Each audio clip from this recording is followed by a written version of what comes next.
È in onda. Ce lo racconta anche a casa. No. Stava leggendo sul Gazzettino cosa? Stamattina leggo sul Gazzettino una notizia dove hanno arrestato al confine di Tarvisio una donna 53enne, credo che fosse romagnola, di Imola, qualcosa del genere, che trafficava perché ha incentivato l'immigrazione clandestina.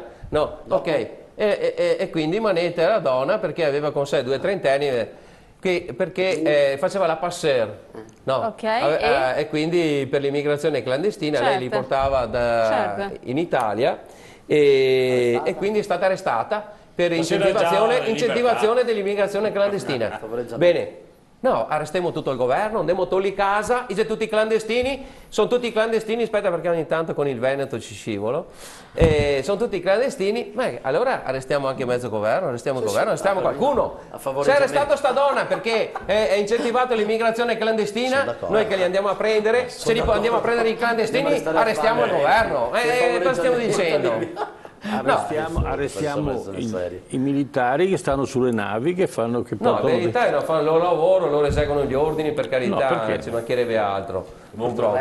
No, però come che si rende esecutivo quello che è appunto chiudere le maglie della nostra giustizia e magari creare nuove carceri, quando uno arriva in Italia e non ha il passaporto, non ha i documenti, si vede insomma che la sua cosa fa acqua da tutte le parti, si fa lavorare gratis per la comunità. Per la collettività. 2, 3, 4, 5 anni gli insegno come mestiere, perché se devo fare un carcere mi diventa buona manodopera e gli insegno a fare il carpentiere, gli insegno a fare il carpentiere, gli insegno a fare il bianchino, gli insegno a fare il falegname e mi ritrovo il carcere, faccio fare un lavoro normale come un dipendente, le 7-8 ore come fa un dipendente. Perché cioè uno arriva qua, gli devo garantire il massimo dell'accoglienza. E cosa mi rimane? Allora, perché spesso parliamo anche di rendere esecutive quelle che sono delle ottime idee, le stesse espulsioni spesso non rese applicabili. Chi scappa deve anche sapere che la cosa è un po' problematica arrivare qua, perché se io arrivo qua con questo sistema vado a incentivare l'arrivo. Se invece io gli dico guardate che se arrivate qua c'è anche da lavorare e anche sodo magari tra virgolette, vengono meno, passano per la Grecia. È vero che c'è difficoltà a identificare il paese di provenienza di quelli che devono essere espulsi, però si riportano dove sono partiti, dove è il paese più vicino, sono partiti dalla Libia, ritornano in Libia, e da lì si arrangiano. Ritornano in Libia, poi si arrangiano, torneranno al loro paese, non so, cioè non dobbiamo per forza una volta verificato che uno non ha i requisiti previsti, ma dovremmo già verificarlo già in Libia e non qui, e non andare là a farli caricare, portarli qua, dopo un anno fare la verifica e riportarli. Gli facciamo la verifica lì direttamente e se no si riportano nel paese da cui sono venuti. Poi non so, non mi dai l'identità tua. Adesso però questo farlo in Libia, scusate, è una cosa impossibile. Potrete ce lo rendiamo conto. Ma scusate, che se metà Libia che se man l'ISIS. Scusate, no, questa è colpa nostra che mano l'ISIS. Sì, abbiamo sapere che è colpa. Abbiamo mandato l'ONU e con l'esercito italiano invece sta in Afghanistan, in 3 parti, vanno in Libia e mettono ordine insieme alle autorità locali sotto l'egida dell'ONU. Questo dobbiamo fare, è impossibile. Andiamo a portare l'ordine in giro per il mondo, non siamo nemmeno capaci di tutelare i nostri confini. Farei parlare cosa abbiamo a vantaggio di missioni internazionali? Dove? Siamo nemmeno capaci. Siamo obbligati alle missioni internazionali. Obbligati, da certi personaggi, da certi poteri forti, perché hanno in mano il nostro debito pubblico, per cui non possiamo dirgli di no. Ma quei signori lì sono gli stessi che hanno dichiarato guerra alla Libia. Lei non può alzare la mano, lei deve partire secco, è in politica lei, ha capito? Da lunedì lei entra in consiglio, non può alzare la mano in trasmissione, secco sarà qua, non parla. Le do io la parola, prego. No, infatti io so che funziona anche così in un salotto educato. Allora, quello che ha appena detto qua il mio futuro collega fa parte della proposta che la Camera ha approvato. La nostra proposta il 18 dicembre, una delle voci era proprio questa: creare in Libia, nei paesi di origine, dei centri dove smistare queste persone e riconoscerle. Poi volevo dire una cosa che è stata detta durante il dibattito, metterli ai lavori in carcere.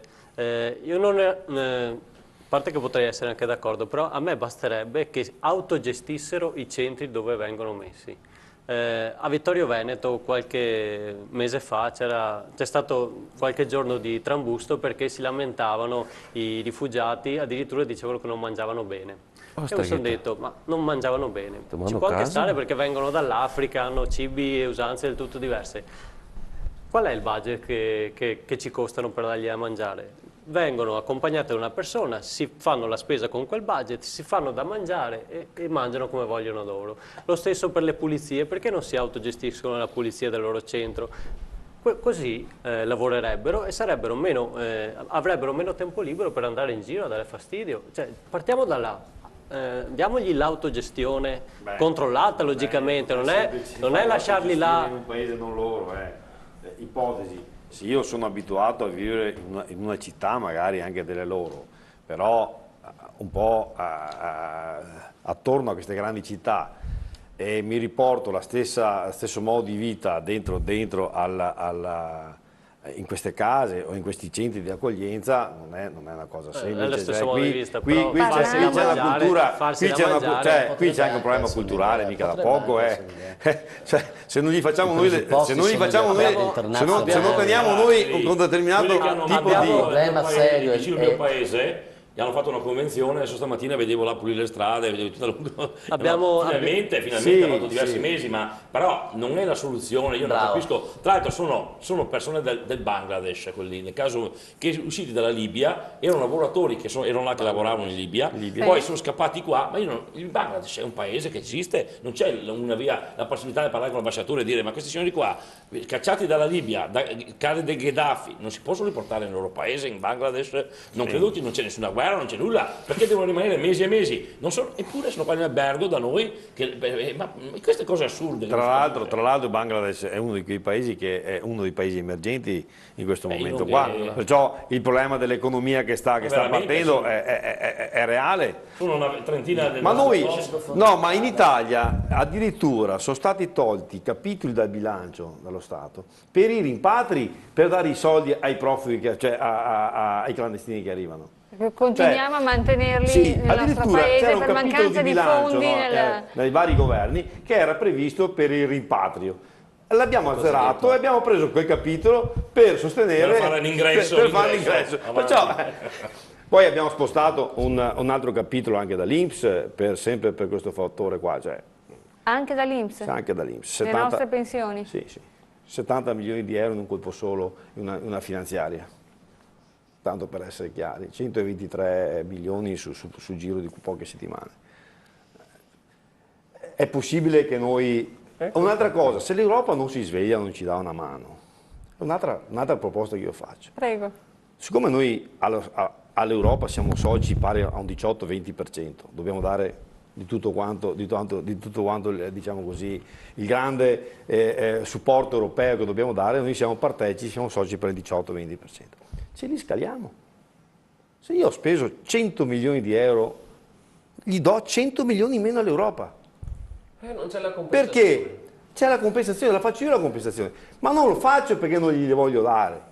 Glielo faccio perché il problema deve pesare anche a loro, perché io non posso essere solo quello perché sono, tra virgolette, un po' sfortunato e anche ce la siamo voluta perché, ripeto, la legislazione che è stata fatta, allargate le maglie, una politica un po' così che, non so, dell'accoglienza, un bel giro di il Presidente della Camera che ci ha messo di suo e vari governi che si sono seguiti, diciamo così, al massimo garantismo, ecco.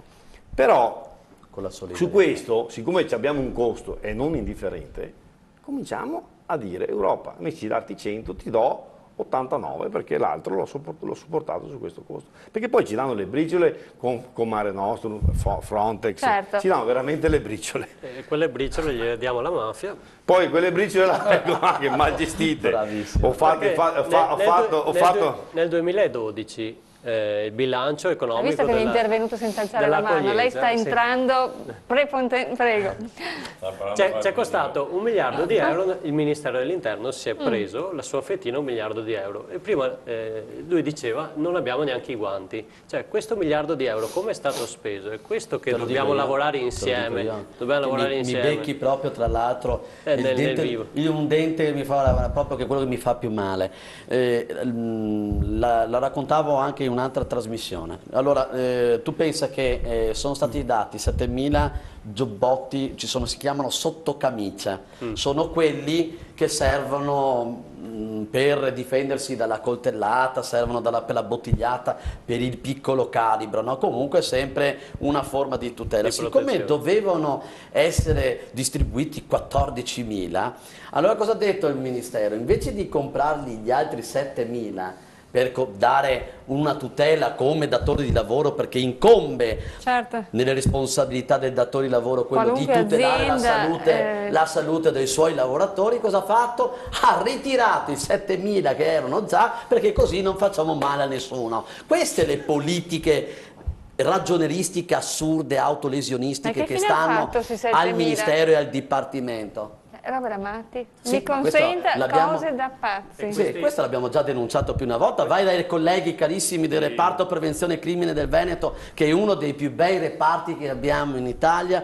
è praticamente un reparto che gira e ha una caratteristica emergenziale, sono quelli che si presentano con le volanti, con degli equipaggi, con delle autovetture un po' particolari su quei grandi scenari, come è successo a Secondigliano, come è successo in Sicilia, come sono successi loro vanno e sono un po' il reparto mobile, il pronto intervento a livello nazionale.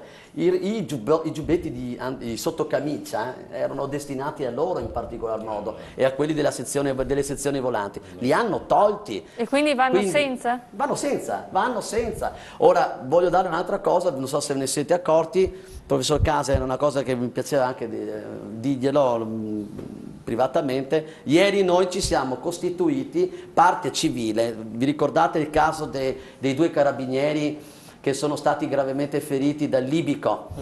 Ecco, i carabinieri si sono costituiti parte civile, erano rappresentati da un grandissimo avvocato che collabora col nostro ufficio legale del COISP, che è l'avvocato Giorgio Carta. Loro si sono costituiti parte civile contro il libico. Noi del COISP ci siamo costituiti parte civile contro il Ministero della Difesa, perché abbiamo ritenuto che non era solo una responsabilità del libico che ha fatto un atto doloso, ma c'era anche un fatto colposo a monte, quello del Ministero della Difesa, che non ci dà gli strumenti idonei per difenderci e tutelarci, perché quei colleghi carabinieri avrebbero potuto evitare le ferite gravissime e ingiuriose che hanno avuto se avessero avuto un tasser come all'americana, se avessero avuto del peperoncino, un gas urticante come ce le hanno tutte le polizie europee. Noi come COISP adesso abbiamo deciso che qualsiasi fatto che riguardi violenza nei confronti di un appartenente alle forze dell'ordine ci presenteremo in quel processo e ci costituiremo parte civile, trascinando o il Ministero dell'Interno o il Ministero della Difesa alle responsabilità che hanno come parte datoriale.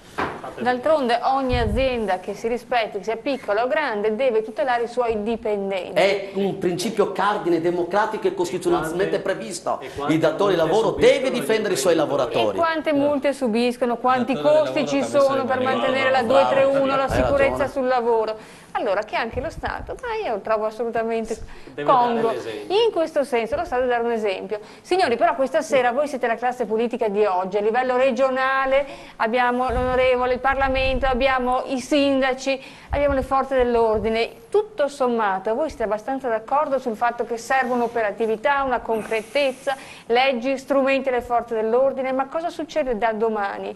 È stato un racconto, un dialogo interessantissimo. Che le facciamo? Ma io non ho questo potere. Allora quando sarò Presidente del Consiglio farò queste cose qua, ma fintanto che decidono la maggioranza in democrazia ha ragione, la maggioranza dei parlamentari la pensa diversamente da noi, si vede, e quindi sono queste leggi. Professor Casero. È l'Italia del fare che manca. Questa è una battuta, professore. No, è la verità. Purtroppo giustamente è stato detto prima che troppi avvocati sono in Parlamento e fanno troppe leggi. Credo che siamo sull'ordine delle 30.000 leggi che alla fine regolamentano tutto, ma siccome si contraddicono tra di loro, nasce quella grande burocrazia che è tipicamente italiana. E poi c'è anche un altro problema, che magari c'è anche la volontà del Parlamento di poter fare meglio, di poter aggiustare, ma se poi arriva la fiducia in quel provvedimento, automaticamente tutta la buona volontà parlamentare viene meno perché non passa con la fiducia. Certo. Poi quest'anno abbiamo scoperto che esiste anche il canguro in Parlamento, abbiamo scoperto un sacco di robe. Però, allora, questa situazione va cambiata, ma a livello culturale. La gente non deve solo scegliere per una questione di diatribe televisive, noi ne abbiamo colpa, perché troppo spesso ci sono queste battaglie che poi non evidenziano i fatti veri, le problematiche. Noi continuiamo a dire, ma questi invasori dell'Italia che creano problemi, ma non andiamo a dire, bene, andiamo in Europa e facciamo una riunione su come risolvere il problema Africa, perché l'Europa lo ha creato nell'arco di 200-300 anni e lo può anche risolvere. E siccome abbiamo anche la capacità organizzativa di poterci guadagnare sopra, no? Allora potremmo anche farlo. Ma noi non possiamo andare a guadagnare in Africa dicendo, siccome ci sono delle aziende che non riescono ad esportare, allora io do gli aiuti a queste aziende per l'esportazione e quindi facilito l'esportazione in Africa a un prezzo ridottissima, che è stata la fortuna, questa per esempio della Parmalat, è stata la fortuna di tante aziende italiane che prendevano i contributi per esportare a bassissimo costo e liberare così i magazzini. Questo è stato il problema Africa e l'Africa certamente non ne ha avuto vantaggio, ma se abbiamo dei buoni organizzatori che non sono quelli che vanno a lavorare in Africa, col SUV, a 10.000 euro al mese e tutte queste cose qui, questi non risolveranno mai il problema. Se veramente vogliamo risolvere il problema in Africa, allora questa situazione si capovolgerà e allora riusciremo probabilmente a evitare questo scontro che ormai è diventato epocale. Io ho grossi dubbi sulla riuscita di un'ipotesi di questo genere, perché manca la cultura. E su queste parole io vi ringrazio i nostri ospiti qui con noi questa sera, tutti quanti. Buon lavoro, perché dipende moltissimo da voi, ognuno per le proprie competenze, i propri ruoli politici oppure gestionali. Ringrazio il pubblico a casa che ci segue sempre, vi ricordo l'appuntamento è con giovedì prossimo ai Reporter Sera. Buonasera. Buonasera.